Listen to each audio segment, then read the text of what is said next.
नमस्कार दोस्तों, आज के हमारे इस YouTube चैनल पे आप सभी का मैं स्वागत करता हूं। और आज जो मैं टॉपिक लेके आया हूं वो जो है इस समय का सबसे जो है बहुत चर्चित और बहुत ही इम्पोर्टेंट टॉपिक है। टॉपिक का नाम क्या है? राष्ट्रीय शिक्षा नीति 2020, जिसे हम अंग्रेजी में अगर कहें तो न्यू एजुकेशन पॉलिसी। ये जो नई पॉलिसी आई है इसके बारे में जानने के लिए इस वीडियो को आपको पूरा देखना ज़रूरी है। अब इस एजुकेशन पॉलिसी को समझने से पहले मैं थोड़ा आपको बताना चाहूँगा कि आपको ये वीडियो क्यों देखना चाहिए।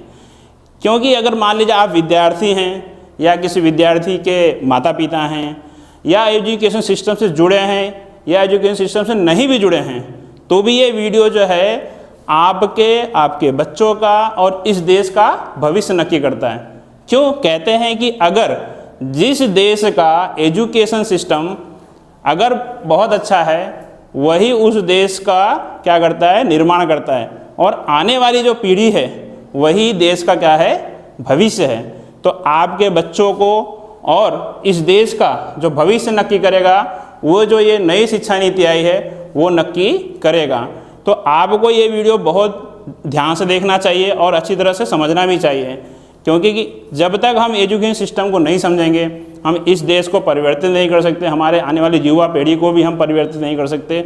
और यही सिस्टम जो है आपके बच्चों का क्या करता है, भविष्य नक्की करेगा और आपका भी भविष्य इससे नक्की करेगा। तो हमारा जो ये चैनल है वो एजुकेशन चैनल है, तो हम लोग जो है इस एजुकेशन पॉलिसी पे आज चर्चा करने वाले हैं। तो आप शुरू से लेकर के अंत तक देखिए, इसमें बहुत सी आपको जानकारी मिलेगी। जैसे कि सरकार ने जो है प्री प्राइमरी में क्या परिवर्तन किया हुआ है, सरकार ने प्राइमरी लेवल पे क्या परिवर्तन किया है, सरकार ने माध्यमिक में क्या परिवर्तन किया हुआ है, और जो कॉलेज में पढ़ने वाले विद्यार्थी हैं, जो कॉलेज में आने वाले विद्यार्थी हैं, उन सभी के लिए भी बहुत ज़रूरी है कि कॉलेज लेवल पर भी सरकार ने क्या परिवर्तन किया है। तो ऑल ओवर जो है पूरा का पूरा जो सिस्टम जो है वो है आने वाला साल है उसमें पूरा का पूरा क्या होगा, चेंज होने वाला है। तो हम लोग जो है इस वीडियो में यही चीज़ आपको आज बताने वाले हैं, तो आप लोग इस वीडियो को ज़रूर देखें। वीडियो को शुरुआत करने से पहले हम लोग थोड़ा सा इसकी जो भूमिका है उसको भी देखना ज़रूरी है, क्योंकि जो लोग जो है एग्ज़ाम की तैयारी कर रहे हैं या किसी कंपटीशन एग्ज़ाम की तैयारी कर रहे हैं उनको जो है ये बहुत ज़रूरी है देखना कि इसकी भूमिका क्या है। तो आइए हम लोग चलते हैं कि इसकी भूमिका क्या थी। तो सबसे पहले हम इसकी भूमिका की अगर हम चर्चा करें तो कहते हैं कि वर्ष 1968 और 1986 के बाद स्वतंत्र भारत की यह जो है ये जो नई शिक्षा नीति है ये 2020 की, वो जो है कौन सी शिक्षा नीति होगी, तीसरे नंबर की है शिक्षा नीति होगी। ठीक है, अब ये 2 वर्ष के बाद ये जो तीसरी शिक्षा नीति आने में कितने साल लग गए, तो 34 साल लग गए। कितने साल लग गए? और ये जो है जो नई सरकार है, जो मोदी सरकार है, इसकी प्राथमिकता थी, ये जो एजुकेशन सिस्टम है इसको बदलने की प्राथमिकता सरकार की थी। तो नई शिक्षा नीति जो है 34 वर्ष पुरानी जो हमारी 1986 की जो पॉलिसी थी उसको क्या करेगा, वो प्रतिस्थापित करेगा, मतलब कि रिप्लेस करेगा। मतलब ये जो नई शिक्षा नीति है पुरानी जो शिक्षा नीति थी उसकी जगह पे क्या होगा, ये रिप्लेस हो जाएगा। ठीक है, तो ये आपको ध्यान रखना है कि कितने वर्ष पुराने, 34 वर्ष पुरानी शिक्षा नीति को क्या कर रहा है, वो रिप्लेस करने वाला है। ठीक है, अब कह रहा है कि अब इसकी जिम्मेदारी किसको दी गई, शिक्षा नीति की बात जब आती है तो इसकी जिम्मेदारी किसको दी गई, तो कहा जाता है कि भाई इसकी सोच जो है जून 2017 से शुरू हुई। उसके लिए जो है हमारे जो पूर्व, ये ध्यान रखना है आपको, पूर्व जो है इसरो प्रमुख, ठीक है, जिनका नाम था डॉक्टर के कस्तूरी रंगन। ये नाम आपको ध्यान रखना है कि पूर्व इसरो प्रमुख डॉक्टर के कस्तूरी रंगन की अध्यक्षता में यह समिति की क्या की गई, रचना की गई, मतलब कि गठन किया गया कि जिनको ये जिम्मेदारी सौंपी गई कि आपको यह शिक्षा नीति को बनाना है। ठीक है, कहा जाता है कि यह शिक्षा नीति को बनाने से पहले कम से कम पूरे भारत में से बहुत सी लोगों की राय मंगाई गई और कहा जाता है कि 2 लाख लोगों की राय आई उन 2 लाख लोगों का जो राय आया, उन सभी की राय को मिला करके इस समिति ने 31 मई 2019, ये तारीख भी आपको बहुत काम में आएगा, ध्यान रखिएगा, 31 मई 2019 में राष्ट्रीय शिक्षा नीति जो हमारी अभी आई है, इसका इन्होंने क्या किया, मसौदा तैयार करके सरकार के सामने इन्होंने क्या किया, प्रस्तुत किया। ठीक है, अब ये जो है इतना तो आपको पता चल गया। अब इसके बाद जो है ये पुरानी जो 2 शिक्षा नीतियां थी वो किन किन सरकारों में आई थी, हम उसके बारे में थोड़ा जान लेते हैं। तो आइए हम लोग ये पहले जान लेते हैं कि कौन कौन सी सरकारों में कब कब ये शिक्षा नीति आई थी। ठीक है, तो कहते हैं कि भारत की जो पहली शिक्षा नीति थी वो जो है 1968 में, कब आई थी, 1968 में पहली शिक्षा नीति, उस समय इंदिरा गांधी की सरकार थी, ये पहली शिक्षा नीति थी। और दूसरी शिक्षा नीति जो है वो 1986 में जब राजीव गांधी की सरकार थी तब ये आई थी। ठीक है, अब ये जो 1986 वाली जो शिक्षा नीति थी उसमें 1992 में पीवी नरसिम्हा राव ने संशोधित किया था। ठीक है, अब उसके बाद सीधा 34 साल के बाद ये जो 2020 में जो आई वह जो है तीसरी शिक्षा नीति में थोड़ा सा क्या किया गया है, बदलाव किया गया है। कहते हैं कि जो नई शिक्षा नीति का जो मसौदा है, पिछले साल ही जो एचआरडी मंत्री थे श्री रमेश पोखरियाल निशंक जी, उनको ये चीज़ को क्या किया गया, सौंपा गया। मतलब कि इसके पहले हमने थोड़ा देखा था कि जो हमारे इसरो प्रमुख थे उन्होंने उसको क्या किया, संशोधित किया और उसका पूरा एक मसौदा उन्होंने तैयार किया और उसे श्री रमेश पोखरियाल निशंक जी को क्या किया, सौंपा। कहते हैं कि जुलाई 2020, मतलब कि अभी अभी कैबिनेट मंत्री ने इसे क्या किया, ये जो नेशनल हायर एजुकेशन बिल, इसे नाम दिया गया नेशनल हायर एजुकेशन बिल, इसे नाम दिया गया, जो नया बिल आया है उसकी मंजूरी इन्होंने कब दे दी, जुलाई 2020 में।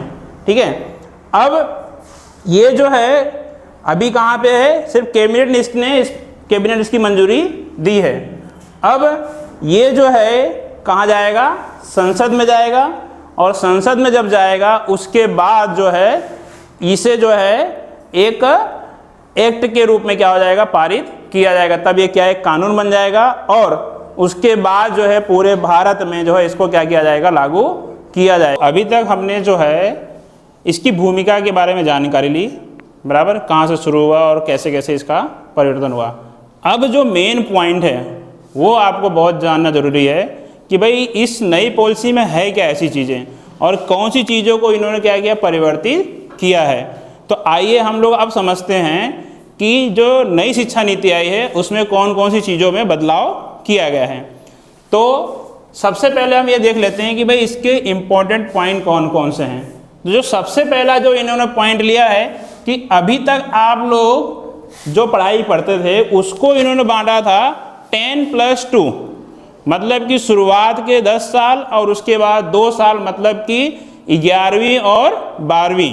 तो इस बात को जो है नई शिक्षा नीति में इन्होंने बिल्कुल क्या कर दिया, इसको खत्म कर दिया है। मतलब कि अब ये चीज़ क्या है, एकदम से खत्म हो गई, अब ये स्टेज रहेगा नहीं।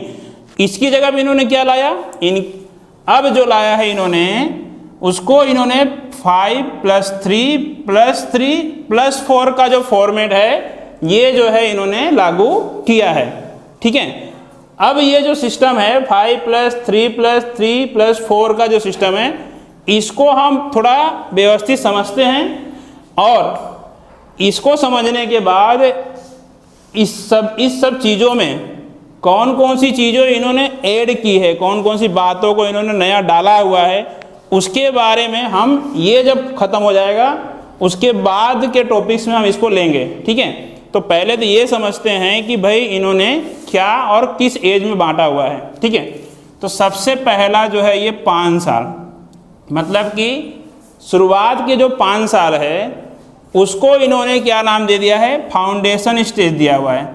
तो ये इनका जो पहला जो 5 साल है, अगर हम इसको 2 भागों में बांटें तो 2 भागों में अगर समझें तो कहने का मतलब है कि इसको इन्होंने 3 साल जो है प्री प्राइमरी में बांटा हुआ है, कि मतलब कि बच्चा जो है वो शुरुआत में जो है जैसे कि प्री प्राइमरी मतलब कि जो अभी भी था नर्सरी, जूनियर, सीनियर, बराबर ना, तो वो उसमें क्या रहेगा, वो 3 साल उसके अंदर रहेगा। ठीक है, उसके बाद कक्षा 1 और 2, तो ये हो गया 3 और ये हो गया 2, मतलब टोटल कितना हो गया इनका, ये 5 साल हो गया। उस समय बच्चे की एज क्या रहेगी, 3 से लेकर के 8 साल के बीच रहेगा। मतलब कि शुरुआत का जो 3 साल से मतलब बच्चा स्टार्ट करेगा और 8 साल तक होते होते वो कक्षा 2 क्या करेगा, वो पास कर लेगा। ठीक है, तो ये 5 जो साल है शुरुआत के, वो बहुत ही इंपॉर्टेंट साल हैं। ठीक है, इसमें बहुत सी चीज़ों को इन्होंने ऐड किया है, उसको हम बाद में समझते हैं। अब दूसरा जो टॉपिक है वो 3 साल वाला, उसे इन्होंने क्या नाम दिया है कि प्री पैरेटरी स्टेज दिया हुआ है। ठीक है, तो ये जो 3 साल हैं वो शुरुआत के कक्षा 3 से लेकर के 5 के बीच का रहेगा, और उस समय जो है बच्चे की उम्र होगी 8 से 11 साल के बीच। ठीक है, उसके बाद जो आता है मिडिल स्टेज जो है, उस समय वो उसकी जो क्लास रहेगी वो 6 से लेकर के 8 साल का रहेगा, और उस समय उसकी उम्र रहेगी 11 से 14 साल के बीच। ठीक है, और जो लास्ट है चौथा साल, ठीक है, वो है उनका लास्ट स्टेज, उसका समय जो है कितने साल का है, 4 साल का है, और बच्चा जो उस क्लास में रहेगा वो 9 से 12 की उसकी क्या होगी, क्लास होगी। मतलब कि पहले क्या था, 10वीं 11वीं अलग था, फिर 9वीं 10वीं अलग था, 11वीं 12वीं अलग था। अब इन्होंने क्या कर दिया, उसको कंबाइन करके 4 साल कर दिया है। तो उस समय उसकी एज कितनी रहेगी, 14 से लेकर के 18 साल के बीच रहेगी। अब ये तो हमने समझ लिया इसका फॉर्मेट 5+3+3+4, इसको आप अच्छी तरह से समझ लीजिए, उनके क्लास वाइज, उनके एज वाइज। ठीक है, तो ये सब चीज़ें जो हैं बहुत ही महत्वपूर्ण इसके अंदर बदलाव किए गए हैं। ये तो हो गया क्लास वाइज और उनके एज वाइज, लेकिन साथ साथ इन सभी स्टेजों में इस नई सरकार ने इसमें बहुत सी चीज़ों को ऐड किया हुआ है, कि जैसे कि उस पढ़ाई के दौरान उन्हें कौन कौन सी बातों का ध्यान रखना पड़ेगा, कौन कौन सी चीज़ें उनको सिखाई जाएंगी और किस तरह से सिखाई जाएंगी, वो सब अब फिर से इसके बारे में समझते हैं। ठीक, तो सबसे पहले हम देखते हैं कि प्री प्राइमरी स्टेज पे उन्होंने क्या बदलाव किया। तो प्री प्राइमरी स्टेज पे इन्होंने किया गया कि इन बच्चों के लिए एक नया पाठ्यक्रम तैयार हो जाएगा, मतलब कि एक नया अभ्यासक्रम तैयार किया जाएगा, और उसमें कौन कौन सी बातों का ध्यान रखा जाएगा। कहने का मतलब है कि बच्चों को उनको खेल कूद के साथ, मतलब कि बच्चों को ऐसा पढ़ाया जाएगा कि बच्चे खेलते खेलते सीखें, और बच्चों को ऐसी एक्टिविटी कराई जाएगी कि उनको नॉलेज तो मिले, साथ साथ में स्कूल में उनको आना भी अच्छा लगे। मतलब कि ऐसा नहीं कि बच्चों को डर लगे स्कूल से, ऐसा कोई अभ्यासक्रम तैयार किया नहीं जाएगा। मतलब बच्चों को पढ़ाई का एक तो भार नहीं होगा, परीक्षा का भी कोई भार नहीं होगा। ऐसे स्टेज पे सरकार ये कह रही है कि इन बच्चों की परीक्षा भी नहीं ली जाएगी, तो बच्चों से एक क्या हो जाएगा, उनको डर दूर हो जाएगा। मतलब कि खेल कूद के साथ और जो भी पढ़ाई के लगती जो भी अन्य गतिविधियां हैं, कि जिससे बच्चे जो हैं पढ़ते पढ़ते सीखें, और कोई चीज़ को वो सिर्फ रटे नहीं, उसको समझें, उसको देखें, उसको टच करें, उसको परखें। ऐसी गतिविधियों को क्या हो जाएगा, इस अभ्यासक्रम में ऐड किया जाएगा, कि जिससे कि बच्चों को अच्छा नॉलेज मिल सके। ठीक है, दूसरा उनको एक्टिविटी मतलब कि प्रवृत्ति ज्ञान दिया जाएगा। मतलब कि पढ़ाई के लगती जितनी भी एक्टिविटी है वो सारे के सारे इनके अभ्यासक्रम में ऐड किया जाएगा, कि बच्चे जो हैं वो एक्टिविटी को कर सकें, उस चीज़ों को अच्छी तरह से समझ सकें, जिससे कि वो रटे नहीं, वो नॉलेज जो है उनको लॉन्ग लाइफ हमेशा याद रहे। तो ये जो होगा प्री प्राइमरी पे इस तरह का एक अभ्यासक्रम तैयार करने की बात इस शिक्षा नीति में की जा रही है। दूसरा अब आता है कि दूसरा स्टेज कक्षा 3 से 5। अब जो है कक्षा 3 से 5 में इन बच्चों को ऐसे सब्जेक्ट पढ़ाए जाएंगे कि वे बच्चे जो हैं भविष्य जो है उनका क्या हो, तैयार हो। मतलब बच्चों को इतना ध्यान दिया जाएगा कि बच्चे जो हैं आने वाला जो उनका भविष्य है उसके लिए वो क्या हो सकें, तैयार किया जाएगा। दूसरी सबसे महत्वपूर्ण इसके अंदर जो बात है, सबसे इम्पोर्टेंट पॉइंट ये है कि अब जो है उनको ऐसा नहीं कहा जाएगा कि मतलब आप इसी मीडियम में पढ़ो। ठीक है, मातृभाषा में उनको पढ़ाया जाएगा, मतलब कि स्थानिक भाषा अगर है तो स्थानिक भाषा में उसको पढ़ाया जाएगा। कहने का मतलब है कि बच्चे को अगर मान लीजिए कि हिंदी मीडियम में पढ़ना है, हिंदी मीडियम पढ़ सकता है, उसकी मातृभाषा मान लो हिंदी है, उसकी मातृभाषा मान लो गुजराती है, उसकी मातृभाषा मान लो मराठी है, जो उसकी मातृभाषा है, या जो स्थानिक भाषा है जिसको हम कहते हैं लोकल लैंग्वेज, मतलब कि उसको उस पढ़ाई उस भाषा में पढ़ने की छूट मिलेगी। मतलब कि अंग्रेजी पढ़ना है, अंग्रेजी से उनको मुक्ति नहीं है, लेकिन अंग्रेजी को एक विषय के रूप में उनको लेना है, न कि एक मीडियम के रूप में लेना है। तो ये भी बहुत अच्छी बात इस शिक्षा नीति में की गई है कि मातृभाषा को महत्व ज़्यादा दिया है इन लोगों ने, ठीक है, कि बच्चे को क्या है अपनी मातृभाषा में अच्छी तरह से समझ में आती है हर बात को, वो हर चीज़ को आसानी से पढ़ सकता है, ठीक है। तो अंग्रेजी जो है वो एक भाषा के रूप में ली जाएगी। बच्चों को विज्ञान है, गणित है, कला है, सामाजिक है और मानवता जिसको हम बोलते हैं ह्यूमैनिटी, ऐसे सब्जेक्ट भी उसमें पढ़ाए जाएंगे कि बच्चे जो हैं एक कहते हैं 360 डिग्री पे तैयार हो, मतलब कि वो उनका जो व्यक्तित्व हो बहुआयामी हो, मतलब वो चारों तरफ से कैसे हो तैयार हो सकें, सिर्फ पढ़े नहीं, मतलब कि विज्ञान भी आएगा, गणित भी आएगा, प्लस कला, संगीत, सामाजिक और मानवता जैसे सब्जेक्ट को ऐड किया जाएगा, जिससे कि बच्चे जो हैं समाज से जुड़े रहें, सामाजिक चीज़ों को जानें, मानवता उनके अंदर हो। तो वो बच्चा जो है वो देश के लिए भी अच्छा तैयार होगा, अपने परिवार के लिए भी और अपने समाज के लिए भी क्या होगा अच्छी तरह से तैयार हो सकेगा। तो कहने का मतलब है कि बच्चों का जो है वो भविष्य इसके अंदर क्या किया जाएगा, तैयार किया जाएगा, ठीक है। अब लोग आते हैं कक्षा 6 से 8 पे। तो कक्षा 6 से 8 के अंदर लिखा है कि 6वीं कक्षा के बच्चों को प्रोफेशनल और स्किल की शिक्षा दी जाएगी। ये बात जो है मुझे अपने पर्सनल तौर पे बहुत अच्छी लगती है, क्योंकि इसके अंदर ऐसी बातों को लिया गया है कि प्रोफेशनल और स्किल के बारे में थोड़ा हम जानकारी लेते हैं, इसको थोड़ा अच्छी तरह से समझते हैं कि भाई क्या है इसके अंदर, ठीक है। अभी तक क्या था कि बच्चों को हम सिर्फ क्या करते थे, पढ़ाते थे, बच्चे क्या करते थे उसको पढ़ लेते थे, रट लेते थे और परीक्षा के अंदर जाकर उसको लिख देते थे, मतलब बच्चे सिर्फ रटना सीखते थे। लेकिन अब जो है इस नई शिक्षा नीति में बहुत सारे इसके अंदर बदलाव किए गए हैं, क्योंकि इस समय जो है बच्चे की उम्र क्या रहेगी, कम से कम 11 से लेकर के 14 साल, मतलब कि बच्चा थोड़ा बड़ा हो गया है। तो उनको प्रोफेशनल और स्किल कोर्स कराएंगे। जैसे कि मैं एक उदाहरण लेते हैं, अपने समझते हैं कि आपने जैसा होगा देखा होगा कि जैसे चीन है, फिर जापान है, वहाँ के बच्चे जो हैं, अमेरिका के बच्चे हैं जो हैं कि वो कोडिंग सीखते हैं, कोडिंग में और गेमिंग कोडिंग, जैसे कि वो कोई सॉफ्टवेयर बना रहे हैं, मोबाइल सॉफ्टवेयर हो गया, ठीक है, किसी कंपनी का सॉफ्टवेयर बना रहे हैं, ठीक है। तो वो सब चीज़ें जो हैं उनको अभी से ही सिखाया जाएगा, मतलब कि बच्चे जो हैं अब जो है सिर्फ सरकारी नौकरी पे डिपेंडेंट नहीं होंगे, उनको ऐसी स्किल शिक्षा दी जाएगी कि बच्चे खुद अपने पैरों पे खड़े हो सकें। दूसरा एक उदाहरण ले सकते हैं कि जैसे कि अगर किसी बच्चे को पेंटिंग का बहुत शौक है, ठीक है, तो जो लोकल कोई पेंटर होगा तो उसके पास जा कर के वो सीखने का उसको मौका दिया जाएगा। मान लीजिए कि उसको किसी मशीन में ज़्यादा इंटरेस्ट है, तो वो मशीन जो है जिस कंपनी में होगा तो उस कंपनी में भी जा कर के उसको सीखने का मौका दिया जाएगा। तो उसके लिए क्या किया गया है, यहाँ पे लिखा गया है स्थानीय स्तर पे उसको इंटर्नशिप कराई जाएगी, ठीक है।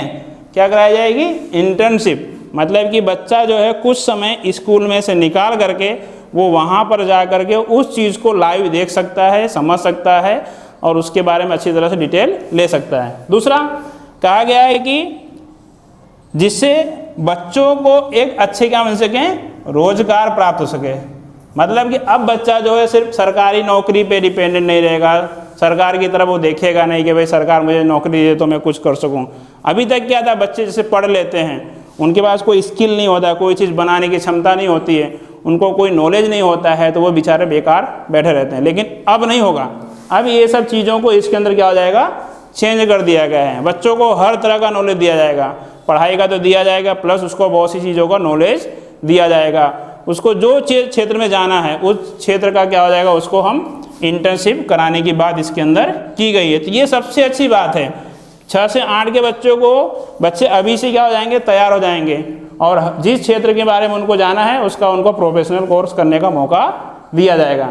तो ये जो चीज़ें हैं ये इस समय जो है बहुत अच्छी बात इसके अंदर की गई है। ठीक है, अब हम लोग देखते हैं कि स्टैंडर्ड 9 to 12 के अंदर इस शिक्षा नीति में कौन कौन से बड़े बदलाव किए गए हैं। बदलाव तो बहुत सारे हैं, लेकिन जो मेन मुद्दे हैं हम उनके बारे में चर्चा करते हैं। ठीक है, तो सबसे पहला है कि 9 से 12 का सेमेस्टर सिस्टम से उनकी क्या होंगी, परीक्षा होंगी। मतलब जो अभी भी हैं और वही का वही उसको कंटिन्यू किया गया है कि भाई उनका जो एग्ज़ाम होगा वो कैसा होगा, सेमेस्टर सिस्टम से होगा। अब सबसे बड़ी बात जो है इसके अंदर है वो ये है कि बच्चों को जो है उनको विषय चुनने की आज़ादी दी जाएगी। तो इस शिक्षा नीति में सबसे बड़ी बात है और सबसे बड़ा बदलाव जो है, जो आज तक नहीं हुआ था वो होगा। मतलब कि अब क्या होगा कि जो स्ट्रीम होती थी, मतलब कि भाई आर्ट्स, कॉमर्स, साइंस ऐसे जो थे वो उसको क्या कर दिया गया है, ख़त्म कर दिया गया है कि अब कोई ये नहीं कह सकेगा कि मैं आर्ट्स का विद्यार्थी हूँ, मैं कॉमर्स का विद्यार्थी हूँ, मैं साइंस का विद्यार्थी हूँ। उस चीज़ को ख़त्म करके इस सरकार ने क्या किया है कि विषय चुनने की आज़ादी दी है। उसको हम थोड़ा समझते हैं कैसे। जैसे कि मान लीजिए कि कोई विद्यार्थी आर्ट्स के अंदर है, ठीक है, लेकिन उसको बायोलॉजी में इंटरेस्ट है, या मान लीजिए उसको मैथ्स पढ़ना है, या मान लीजिए उसको फिजिक्स पढ़ना है, तो उसको उसकी छूट दी जाएगी। मतलब कि आर्ट्स का विद्यार्थी है वो साइंस के सब्जेक्ट को भी क्या कर सकेगा, पढ़ सकेगा। दूसरा, जैसे कॉमर्स का विद्यार्थी है, ठीक है, उसको इतिहास पढ़ना है या बायोलॉजी पढ़ना है या साइंस का कोई भी सब्जेक्ट पढ़ना है, तो वो जो है वो पढ़ सकेगा। लेकिन उसके लिए एक खास पूल बनाया जाएगा और उस पूल के अंदर जो सब्जेक्ट को क्या किया जाएगा, रखा जाएगा, और उस पूल के अंतर्गत ही वो लड़का क्या कर सकेगा, विषय को क्या कर सकेगा, चुन चुकेगा। मतलब कि ये बहुत बड़ी बात है। इस शिक्षा नीति में ये जो बदलाव किया गया है वो बहुत बड़ी बात है। इससे क्या फ़ायदा होगा कि जैसे कि क्या होगा कि अब जो है बच्चे ऑल ओवर तैयार होंगे। मतलब कि अगर मान लीजिए कि वो साइंस भी पढ़ रहा है, कॉमर्स भी पढ़ रहा है और आर्ट्स के भी सब्जेक्ट पढ़ रहा है, कि मतलब कि बच्चे का जो है वो बहुत चारों तरफ से उसका क्या हो रहा है, डेवलपमेंट हो रहा है। मतलब कि वो कभी भी किसी भी फील्ड में अपना फ्यूचर बना सकता है, अपने हिसाब से वो जॉब कर सकता है, या मान लो उसको कोई रोज़गार करना है, कोई धंधा करना है, तो उसके बाद अगर अलग अलग नॉलेज रहेगा तो बच्चा जो है वो भविष्य के लिए बहुत ही अच्छी तरह से तैयार हो सकेगा। और यह जो है इस देश के लिए ये बहुत अच्छी बात है कि भाई पहले तो क्या था, बच्चों को बांट दिया जाता था कि भाई तू तो कॉमर्स का है, आप साइंस के हो, तो वो क्या हो जाता था, बच्चा उसी फील्ड में बंधा रहता था। लेकिन अब ये चीज़ नहीं होगी। इसके बहुत बड़ा फ़ायदा है कि वो देश के लिए अच्छा है कि मतलब बच्चे जो हैं अपना अपना सब्जेक्ट चुन करके अलग अलग नॉलेज ले करके वो क्या होंगे, बहुआयामी बनेंगे, जो देश के लिए बहुत अच्छा है। ठीक है, अब कह रहा है कि 10वीं और 12वीं की जो बोर्ड की परीक्षाएं होती थी उसमें भी बहुत सारे बदलाव किए जाएंगे। और वो बदलाव हैं, अभी बहुत सी बातें स्पष्ट हैं, बहुत चीज़ें अस्पष्ट हैं, तो वो अभी क्लियर नहीं है, लेकिन बदलाव किए जाएंगे। ठीक है, अब दूसरा क्या है कि भाई इस लेवल पर बच्चों को जो है प्रैक्टिकल मॉडल तैयार करा जाएगा। उसके क्या फ़ायदे होंगे कि भाई उनकी जो रटने की क्षमता है, मतलब वो बार बार कोई चीज़ को रटते थे, वो चीज़ों में से क्या होगा, उनको छुटकारा मिलेगा। बच्चे जो होंगे वो कोई भी चीज़ को क्या होंगे, प्रैक्टिकल देखेंगे, प्रैक्टिकल बनाएंगे, तो उनके अंदर जो है एक कहते हैं कि जैसे साइंटिस्ट का दिमाग पैदा होगा। मतलब वो किसी चीज़ को खोजने की क्षमता, किसी चीज़ को तैयार करने की क्षमता उनके अंदर आएगी। जब वो प्रैक्टिकल कोई चीज़ को करेंगे तो वो क्या होगा, नई नई चीज़ों को बनाने के बारे में भी वो सीखेंगे, नया नया खोज करेंगे।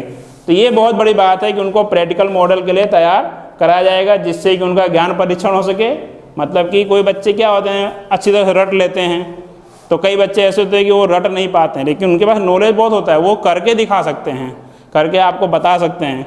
तो वो चीज़ों में क्या होगा कि बच्चों को ये फ़ायदा होगा कि भाई जो बच्चे रट सकते हैं वो अच्छे नंबर ला देते हैं, लेकिन कई बच्चे ऐसे होते हैं कि वो करके दिखा सकते हैं, तो वो नंबर में इस समय क्या होता है, पीछे हो जाते थे। लेकिन अब ऐसा नहीं होगा, प्रैक्टिकल मॉडल तैयार कराने के सबको करा जाएगा, तो वो बच्चे जो हैं कोई चीज़ को करके भी दिखा सके। ये बहुत बड़े बदलाव है, बहुत अच्छी बात है ये इसके अंदर। ठीक है, अब दूसरा आ रहा है बच्चों का जो है रिपोर्ट कार्ड की बात करें, मतलब जो रिजल्ट उनका तैयार होता था उसको सरकार ने क्या कर दिया है कि बहुत उसके अंदर बदलाव किया गया। अभी तक था कि भाई सिर्फ शिक्षक जो है उनको जो नंबर दे देता था उसी के आधार पर उनका क्या होता था, आकलन होता था कि भाई ये बच्चा जो है ऐसा है, मतलब जो नंबर टीचर ने दे दिया वो फाइनल हो जाता था। लेकिन अब ऐसा नहीं होगा। कह रहा है कि बच्चों के जो रिपोर्ट कार्ड में भी बहुत बदलाव किए गए हैं। उनका जो है 3 स्तर पर क्या होगा, उनका आकलन होगा। कितने स्तर पर? 3 स्तर पर। वो 3 स्तर कौन कौन से हैं? पहला यह है कि बच्चा जो है स्वयं अपने आप को वो मार्क करेगा। मतलब कि जैसे कि मान लो मैं विद्यार्थी हूँ तो मैं अपने आप को खुद जज करूँगा और उसका जो एक रिपोर्ट कार्ड बनेगा उसमें जो भी पॉइंट्स हैं वो पॉइंट्स को वो खुद अपने हिसाब से वो पॉइंट पे नंबर दे सकेगा। तो 3 स्तर में से पहला वो खुद, दूसरा उसका सहपाठी, मतलब कि उनके साथ उनकी क्लास में जो विद्यार्थी पढ़ रहे हैं वो भी जो है उस विद्यार्थी को क्या करेंगे, उसका आकलन करेंगे और जो भी उसके अंदर जो प्रश्न होंगे, उसके अंदर जो प्रश्न पूछे जाएंगे या उसका जो आकलन का जो पॉइंट होगा, जो मुद्दा होगा, उसके आधार पे भी उसको वो जज करेंगे और उसको वो नंबर्स दे सकेंगे। तीसरा उनका जो शिक्षक है, फाइनली कहाँ पे आएगा, शिक्षक के ऊपर आएगा। वो शिक्षक जो है उस विद्यार्थी का क्या करेगा, आकलन करेगा, उनको जो है वो उनका रिपोर्ट क्या होगा, तैयार करेगा। मतलब कि अब क्या होगा, 360 डिग्री पे उनका क्या होगा, एक रिपोर्ट कार्ड तैयार होगा कि बच्चों को कहीं भी भेदभाव ऐसा जैसा लगेगा नहीं कि भाई मेरे साथ ये भेदभाव किया गया है। तो ये भी जो है बहुत बड़ा बदलाव इस क्षेत्र के अंदर किया गया है। मतलब इससे क्या होगा कि बच्चे जो हैं चारों तरफ से क्या होंगे, तैयार होंगे और बहुत बड़ा बदलाव किया गया है और बहुत अच्छी बात है इसके अंदर। तो ये जो है मेन जो बदलाव किए गए थे इसके बारे में हमने देखा। अब हम लोग जो है ग्रेजुएशन लेवल पे क्या परिवर्तन इस नई शिक्षा नीति में हुआ है, जो विद्यार्थी अभी कॉलेज में आने वाले हैं नए साल में, वो लोग भी इसको अच्छी तरह समझ लें। तो क्या बदलाव है उसको हम देखते हैं यहाँ पे। तो लिखा है कि ग्रेजुएशन में बड़े बदलाव कौन कौन से हैं। तो सबसे पहला जो बड़ा बदलाव है कि कॉलेज में एडमिशन के लिए अब कैट दे सकेंगे, मतलब कि कॉमन एप्टीट्यूड टेस्ट दे सकेंगे। मतलब कि जैसे कि मान लीजिए कि आप 12वीं में हैं और 12वीं में आपके अच्छे नंबर नहीं आए, आपको कट ऑफ मार्क्स पे जो है एडमिशन कॉलेज में नहीं मिला, तो आप जो है ये जो कैट की एग्ज़ाम दे सकेंगे। उसमें क्या होगा कि अगर मान लीजिए उसके अंदर आप अच्छे स्कोर कर लेते हैं, अच्छे नंबर ला देते हैं, तो जो आपका जो 12वीं का रिजल्ट है और इस एग्ज़ाम में जो आपका नंबर आया है वो दोनों को क्या कर दिया जाएगा, जोड़ दिया जाएगा और उसके आधार पर एक नया मेरिट बनेगा। तो आपको अपने मनपसंद कॉलेज में भी एडमिशन मिल सकेगा। मतलब कि कई बार क्या होता है कि आपके मनपसंद कॉलेज में आपका एडमिशन नहीं मिला क्योंकि मान लो आपके नंबर कम हैं। तो ये एक अच्छा ऑप्शन है कि आपको अपने मनपसंद कॉलेज में एडमिशन के लिए आप ऐसी एग्ज़ाम दे सकते हैं, ठीक है। और दूसरा सबसे बहुत बड़ा बदलाव है इसके अंदर कि अब जो है मल्टी एंट्री और दूसरा कौन सा, मल्टी एग्जिट लागू की गया। मतलब इसको हम अच्छी तरह समझते हैं अगर, तो कहने मतलब ऐसा है कि मान लीजिए कि आप कॉलेज में हैं और आपका पहला साल कंप्लीट हो गया, ठीक है। मान लो आपने 1 साल पढ़ाई की, अब आपको ऐसा लगता है कि भाई मुझे इस फील्ड में मेरा कैरियर नहीं है या मेरे लायक ये सब्जेक्ट नहीं है या मुझे इसमें से बाहर निकलना है। अभी तक क्या था कि आप मान लीजिए किसी भी कोर्स में आप चले गए, जैसे मान लीजिए आप BA में चले गए या BCom में चले गए या साइंस में चले गए, तो आपको ये डर था कि भाई मेरे को पूरा 3 साल कंप्लीट करना पड़ेगा, तभी जा कर के आपको एक सर्टिफिकेट दिया जाता था। अब क्या होगा कि भाई अब ऐसा ऑप्शन को क्या कर दिया गया, ख़त्म कर दिया गया है। तो उसमें क्या किया गया, जैसे कि मान लीजिए आप 1 साल ने आप कोर्स कंप्लीट किए, मान लीजिए आप आर्ट्स में हैं, अब आपको ऐसा लगता है कि भाई मुझे अब इंजीनियरिंग करनी है या मुझे दूसरे कोई कोर्स में जाना है, तो आप जो है उसके अंदर से बाहर निकल सकते हैं। तो वो हो गया एंट्री और एग्जिट हो गया। अब लेकिन ये होगा कि भाई ये जो आपने 1 साल यहाँ किया है तो वो ख़राब नहीं होगा आपका। उस समय जो भी आपने 1 साल के अंदर जो कोर्स किया है, आपको 1 साल कंप्लीट होने पर सर्टिफिकेट दे दिया जाएगा। मतलब कि अब आपका जो 1 साल वो ख़राब नहीं हुआ। अब आप उसको छोड़ करके किसी दूसरे में भी जा सकते हैं, दूसरा कोई कोर्स भी कर सकते हैं। तो ये सर्टिफिकेट मिल गया। दूसरा क्या होगा कि जो उसमें जो नंबर आपने प्राप्त किया गया है, सरकार जो है एक क्रेडिट बैंक बनाएगी, जो कि पूरा का पूरा क्या होगा, वो ऑनलाइन होगा। जैसे बैंकों में होता है ना एक क्रेडिट बैंक, ऐसे अब कॉलेजों में भी एक क्रेडिट बैंक बनेगा। तो आपने जो 1 साल के अंदर जो भी नंबर आपने प्राप्त किया है उसको उसके अंदर क्या कर दिया जाएगा, डाल दिया जाएगा। मतलब कि वो साल आपका ख़राब नहीं हुआ। दूसरा, मान लीजिए आपने 2 साल कंप्लीट किया है और आपको उसमें से बाहर निकलना है, मतलब आपको क्या करना है, एग्जिट लेना है, दूसरे किसी कोर्स में जाना है या कुछ भी अलग करना है, तो उस समय आपको क्या मिल जाएगा, डिप्लोमा मिल जाएगा। तो वो जो पहले साल का और दूसरे साल का जो भी आपने नंबर प्राप्त किया गया है, इस क्रेडिट बैंक में क्या कर दिया जाएगा, उसको जमा कर दिया जाएगा और उसको जो है अगले लेवल पे उसको हम ऑनलाइन उसको जोड़ सकेंगे। ठीक है। जो कोर्स 3 साल के होंगे, और कई कोर्स ऐसे होते हैं जो 4 साल के होते हैं। ठीक है। तो जो 3 से 4 साल के अगर कोर्स आपने कंप्लीट कर लिया तो आपको क्या मिल जाएगा, एक डिग्री मिल जाएगी।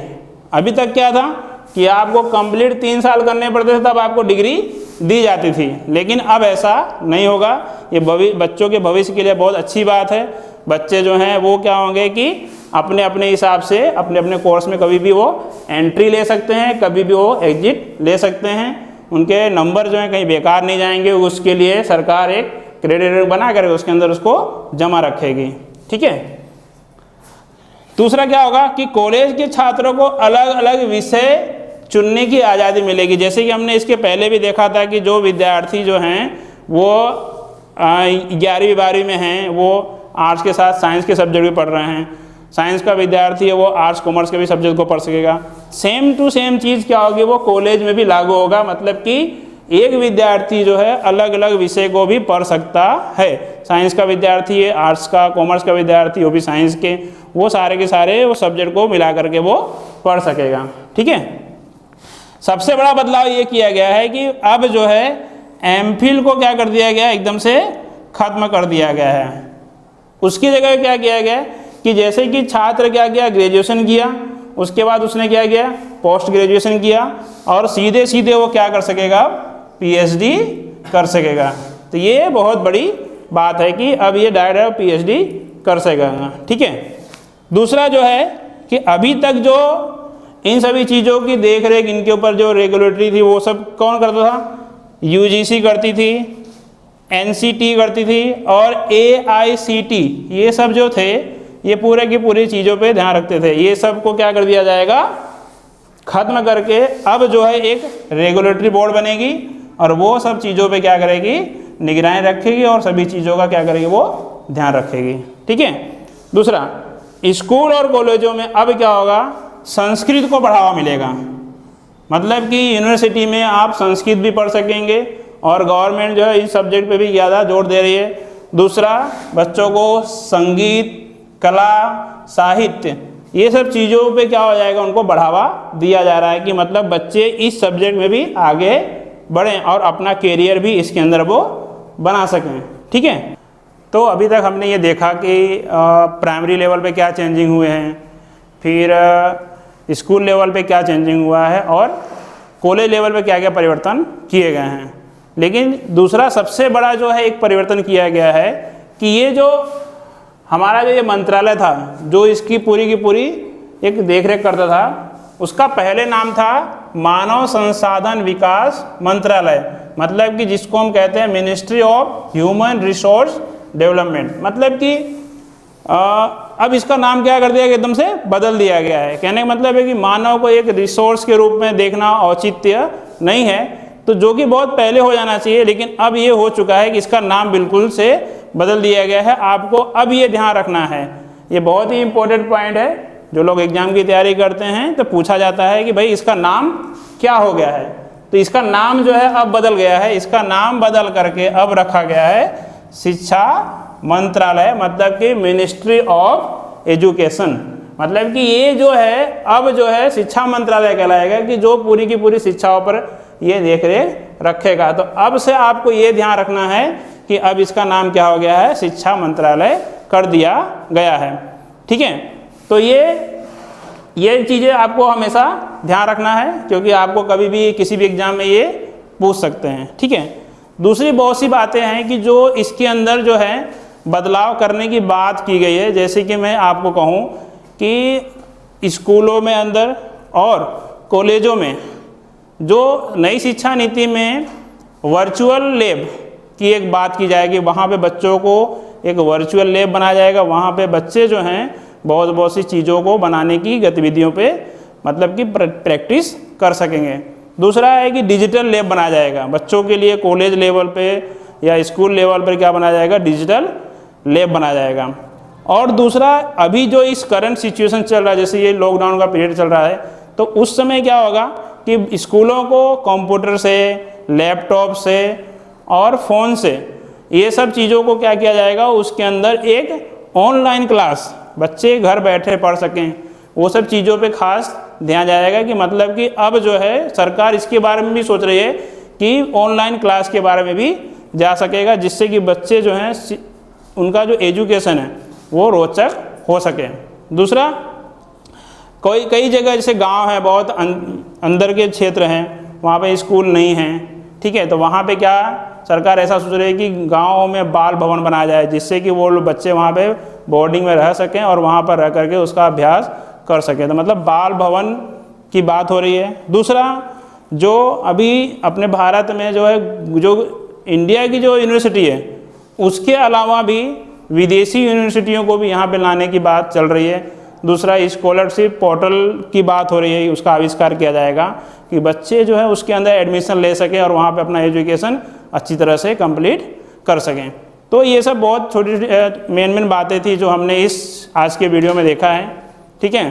तो आज का ये जो हमारा टॉपिक था, राष्ट्रीय शिक्षा नीति 2020, तो हमने इस वीडियो में जो भी मेन मुद्दे थे वो हमने इसके अंदर कवर किए हैं, और मैंने आपको बहुत सी चीज़ों को क्लियर कर दी, क्योंकि बहुत से लोगों को अभी तक यही नहीं पता था कि 5+3+3+4 ये जो फॉर्मूला आया है आखिर है क्या, उसमें कौन सी क्लास तक का है, कौन सी एज के बच्चे हैं। तो वो आप जो है इस वीडियो को अच्छी तरह से अगर देखेंगे तो बहुत सी बातें आपको क्लियर हो जाएंगी।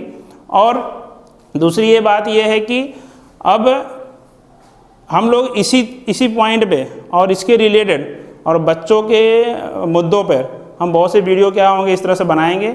और मैं चाहता हूं कि आप लोग इस वीडियो को देखें, और हमारे जो दूसरे भी जो हम एजुकेशन के रिलेटेड जो वीडियो बनाने वाले हैं उसको भी आप देखते रहिए।